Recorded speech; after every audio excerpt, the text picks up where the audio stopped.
Reka twongere tubasuhuze kandi tubahe ikaze mwese mudukurikiye. Uyu ni wa mwanya tubagezaho ibiganiro bitandukanye bivuga ku ikoranabuhanga cyane cyane muri cryptocurrency cyangwa muri digital currency. Twibanda kuri mining zimwe na zimwe cyane kuri Pi network ndetse n'ama cryptocurrency muri rusange. Uyu ni umwanya rero tugiye kugaruka tuvuga kuri kimwe mu bibazo byagiye bibazwa n'abantu cyane. Twize no kugikoraho ikiganiro ho gato ariko ubu ngubu tugarutse kugira ngo none tuse n'abagarukaho kuri icyo kintu, ariko turaba tucyumvikanishaho byisumbuyeho niko navuga. Abantu benshi hano bakurikirana ibiganiro bya mining cyane nko kuri Pi network, ariko ntago ari byo ko wakurikirana ibyo biganiro cyane by'ama update nkuko tugiye tubibona ku Pi community cyane, ariko ukirengagiza n'ibi ngibi by'ama cryptocurrency bitafite wenda mining runaka birebaho cyane. Ni byiza ko byose tubijyamo kugira ngo ikibazo cyose wagira ube wabasha kugiraho notion y'uburyo yo kumenya nyine uburyo bigendamo, aba ariko nabivuga. Uyu mwanya rero tugiye kureba icyitwa NFT cyangwa se non-fungible token. Tukimenye neza bihagije, nyuma tuzakomeza n'ubundi nk'ibisanzwe n'izindi topic, ariko iki kintu ndagira ngo tukigarukeho bwa nyuma. Nubwo twe twarakivuzeho mu mezi yashize n'ubashize igihe tukivuzeho cya NFT, ariko ubwo tugiye kukigarukaho mu yindi sura kugira ngo kirusheho kumvikana neza, bive mu nzira. Hari abantu benshi bagiye babona bino bintu bya NFT cyane nka mining Satoshi cyangwa na Pi, naho ndumva byarigeze kugaragaraho, ariko batabasha gusobanukirwa neza NFT n'iki ikora ite. Kino kiganiro cy'uyu munsi rero ndagira ngo tugire ibyo tuvuga, wenda ntabwo turi bubijyemo cyane kuko NFT ni ikintu kinini cyangwa non-fungible token ni ikintu kigari cyangwa ni isomo rigari, tutahita dupfa kuvuga gutya ngo byose tubivuge neza, ariko byibura bimwe by'ingenzi umuntu akwiye kumenya nibyo turi buze kwibandaho. Ya mbere ko tujya cyane muri NFT, ndagira ngo tubanze tugire ubumenyi buke dufata kuri cryptocurrency mbere na mbere, kubera yuko cryptocurrency ndetse na NFT ni ibintu bijya gusa, ndetse n'abantu benshi bakunda kubyitiranya bakabifata nk'aho ari ibintu bimwe, bagafata ama NFTs n'ama cryptocurrency nk'aho ari ibintu bimwe, ariko hari itandukaniro hagati y'ibyo bintu bibiri. Ikimwe aricyo cy'icyo NFT ndetse n'ama cryptocurrency, nkuko twe tubivuze, hari aho bihuriye hari n'aho bitandukaniye.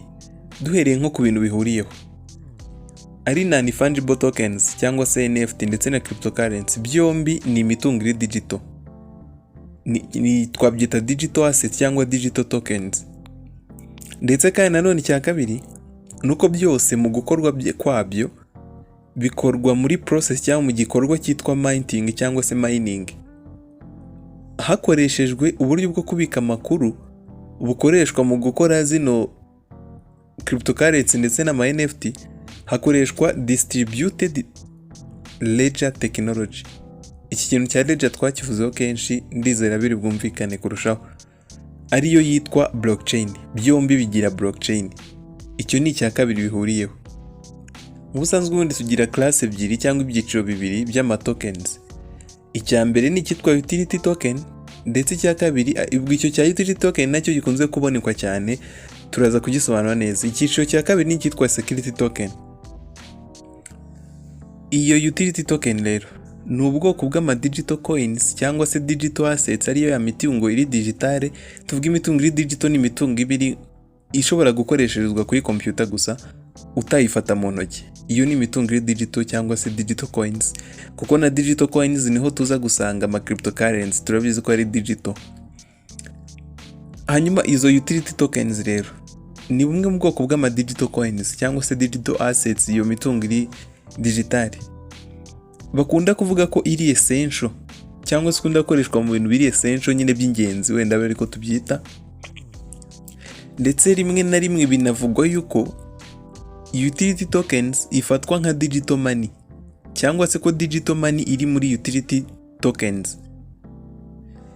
Mu yandi magambo, utility tokens ihagarariye amafaranga, ndetse izi utility tokens zinakoreshwa mu kugura ibicuruzwa ndetse na serivisi, kwishyura ibicuruzwa na serivisi. Muri make utility tokens ushobora kuzita amafaranga, cyangwa ukavuga ko amafaranga ari muri iyi utility tokens, cyangwa se utility tokens zikaba zihagarariwe n'amafaranga. Icyo ni kimwe. Hanyuma icyiciro cya kabiri twavuze ni security tokens. Izo security tokens izo ntago ari essentials, ntago zikoreshwa kuri essential services, ahubwo zo zikunda gukoreshwa mu kindi kintu runaka kitari icyo ngicyo twavuze cy'amafaranga.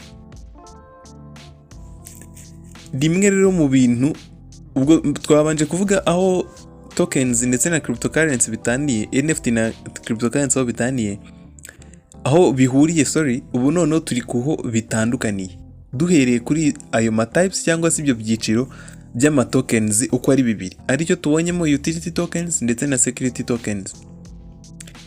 Kimwe mu bintu cryptocurrency zitandukaniyeho, zino utility tokens bitandukaniyeho na security tokens, nuko ama cryptocurrency afatwa nk'ama utility tokens, ko twumvise ko utility tokens zihagarariwe n'amafaranga. Urumva ko n'ama cryptocurrency uri buhite uyashyira muri utility tokens.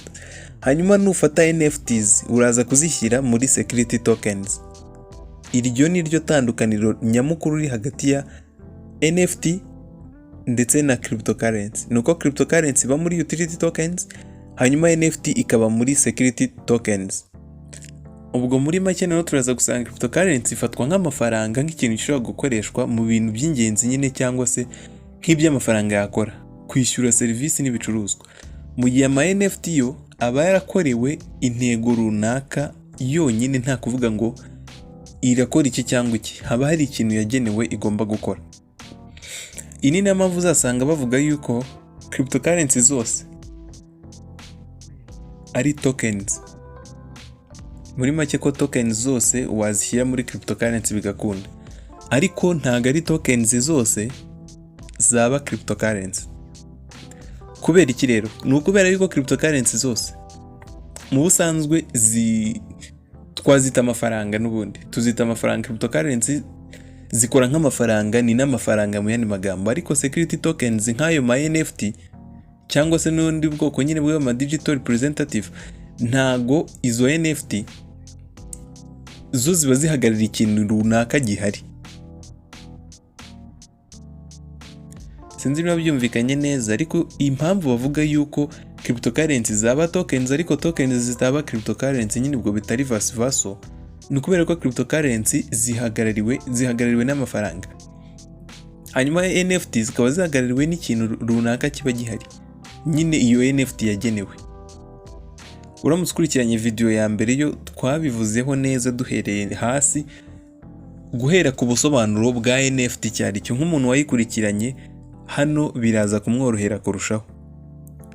Aha twibuke yuko buri kintu cyose cyitwa digital, nkuko turi gukunda kubivuga, ikintu cyose kiri digital ni ikintu kidashobora kuboneka cyangwa kitafatika mu ntoki, ahubwo icyo ni ikintu kigaragara gusa muri computer form, ushobora gukoreshereza muri computer cyangwa mu mashini, ariko kitagaragara cyangwa utafata mu ntoki. Nk'ama cryptocurrency ntabwo agaragara nyine, nta nubwo wayafata se nk'amafaranga asanzwe, ariko ahagarariye amafaranga, cyangwa se nyine ufite cryptocurrency uba wumva ko ufite amafaranga. Aho amafaranga atari hari cryptocurrency, ubwo amafaranga ndavuga fiat money, aho zitari hari cryptocurrency wumva ko nta kibazo byose ari bimwe. Rero cryptocurrency iba represented n'amafaranga mu buryo bwa computer, muri computer form, mu gihe ama NFT yo aba represented n'ikintu runaka hano kigaragara gishobora gufatika nacyo muri computer form, cyangwa se mu buryo buri digital. Ndaza gukina n'undi gusa n'ugaruka kuri icyo kiganiro cya token and tokenization twakozeho bushize, kugira ngo bize kumvikana neza kurushaho. Ndaza kugerageza kubisobanura neza ku buryo byumvikana neza n'ubundi nutarabashije kubikurikirana byibura akagira ikintu akuramo. Izi ni fungible tokens cyangwa se NFT mu magambo ahinnye. Twakomeje tuvuga yuko ni ikintu kiba gihari runaka ariko kiri represented cyangwa gihagarariwe mu buryo buri digital niyo NFT. Ubwo NFT aba ari akantu nyine kari muri digital form gahagarara ikintu runaka gihari hano busanzwe. Icyo kintu icyo ari cyose turi kuvuga rero gihari gishobora kuba artwork, ibwo nyine bino bintu by'ubugeni, gishobora kuba umutungo runaka. Tuvuga bino bintu by'ubugeni turaza gusangamo ayo ma artwork nk'ibishushanyo bino bashushanya bisanzwe n'intoki, ushobora kugishushanya ukakigira NFT. Ushobora gukora bino bya painting bikoreshwa amarangi, nacyo kikaba NFT. Ushobora kuba structure cyangwa bino stati ikintu nk'icyo ngicyo, cyangwa bino bikoze mu mbaho. Ibintu byose nk'ibyo by'ubugeni ushobora kugikora kikaba NFT. Nituvuga imitungo runaka ushobora gusangamo ubutaka bwaba NFT, ushobora gusangamo inyubako, ushobora gusangamo amazu nyine ubwo ngubwo, ushobora gusangamo imitungo runaka itimukanwa, ushobora gusangamo amamashini, ushobora gusangamo impapuro runaka zino ziba zifite agaciro. Ibintu nk'ibyo byose muri process bita tokenization bishobora gufatwa bigahindurwamo ama NFT. Muri make tokenization ni process cyangwa ni igikorwa cyo gufata ikintu runaka cyari gihari gifatika ukagihindura mu buryo buri digital, ku buryo ufite akantu kari digital ukaba uzi ko n'ubundi ufite wa mutungo. NFT bimeze nk'ihagarariye nyiri ikintu runaka mu gihe runaka, cyangwa se nk'akantu gahagarariye umutungo runaka, ariho dutanze izo ngero zose z'ubutaka n'ibyo byose twavuze. Ishobora gupresent ikintu nka album y'indirimbo, ishobora gupresent ikintu nk'amatike runaka yo kujya mu birori, ishobora gupresenta nk'imyirondoro y'umuntu ya identity card, amasinyatire, amapasiporo, ibintu nk'ibyo ngibyo byose. Ubwo twasaga n'abasobanura kuri token. Hanyuma iryo jambo ribanzaho ni fungible, NF. Ibyo bisobanuye ko idashobora kuba divisible, ntabwo ushobora kugabanyikamo ngo uyigabanyemo ibice, ntabwo ushobora kuyigurana, ntabwo ushobora kuyiduplicatinga wenda ngo uyidubure, ntushobora nanone no kuyikorera copy. Sinzi, ibyo byose ntago bishoboka. Wenda ngo uyikorere copy cyangwa uyidubure cyangwa uyigire gute ku kintu wenda binganya agaciro, kubera yuko yo ubwayo iba ifite character yayo, cyangwa se bifite ukuntu yo ubwayo imeze ku buryo idashobora kuyidubura cyangwa uyikorera ibyo byose tuvuze. Tugiye nko ku ma cryptocurrency cyangwa kuri fiat money, hano amafaranga asanzwe yo ari fungible. Ntago ari non-fungible ahubwo ari fungible, kubera yuko yo ashobora kugabanyikamo ibice runaka, ashobora kuba duplicated, ashobora ku interchangingana. Ushobora kuba ufite nk'amadolari 100 cyangwa se nk'amafaranga 10,000 ukayagabanyamo inote z'igihumbi 10 n'ubundi bikangana na bya 10,000 wari ufite. Ushobora kuba wari ufite nka bitcoin imwe ukayigabanyaho nka 0.30 wenda, urayigabanyije. Ibyo birashoboka, ariko NFT ntago wayigabanyaho, ibiri aho nyine iri full, iri non-fungible. Nk'urugero wenda kugira ngo byumvikane neza, hari nk'ama museum cyangwa inzu ndangamurage aba arimo nk'ibishushanyo nk'ibyo ngibyo wenda simvuze ko ari ama NFT, ahubwo barimo ibishushanyo cyangwa ama artwork bino by'ubugeni, ku buryo nta handi hantu wagisanga ku isi, ari iyo nzu ndangamurage gusa wakuramo icyo gishushanyo.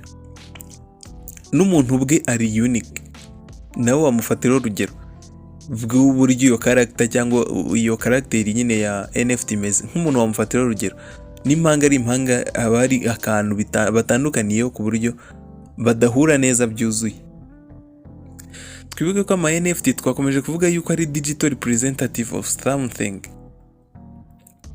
Ni ikintu kiba gihagarariwe mu buryo buri digital, bivuze ko ntago ari ikintu wabona n'amaso cyangwa ngo ugifate. Igihe cyose uzayibona iri mu buryo wenda bw'ifoto y'icyo kintu iri presenting. Hari nk'ama platform runaka aho ama NFT ashobora kuba created cyangwa ashobora gukorerwa, ku buryo ushobora kujya kuri iyo platform ukikorera NFT yawe. Nubwo NFT nyinshi zikunze gukorwa na ba nyirazo bwite ndetse zidashobora no kumayiningwa ku bantu rusange, keretse wenda nyir'ubwite aramutse ashatse kuyigurisha ku bantu rusange nibwo ibyo bishoboka gusa. Muri make dusa n'abagana ku musozo, wenda dushobora no gukora ikindi gice dukomeza kuyisobanura neza bihagije. Ano ma non-fungible tokens ni imitungo iri cryptographic, iba iri kuri blockchain runaka ifite identification code zayo zihariye, ubwo ni nk'ibiyiranga byayo byihariye.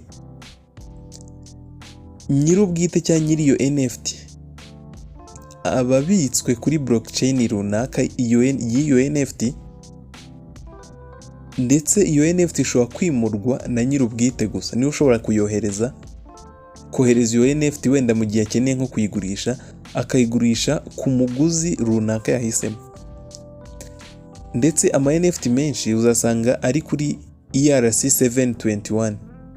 Dukunze kubona ERC20, iyo ni blockchain ya Ethereum nyine ubwo, ariko ibika ama NFT inyinshi tuzasanga ziri kuri ERC721. Reka tubashimire mwese twabanye, twizeye yuko iki kiganiro ari cyo kibafashije ku bantu bari bafite icyo kibazo. Ndizere ko kibashije gusubizwa. Naho ubutaha rero, twari kumwe na Robert muri Star Technology. Naho ubutaha.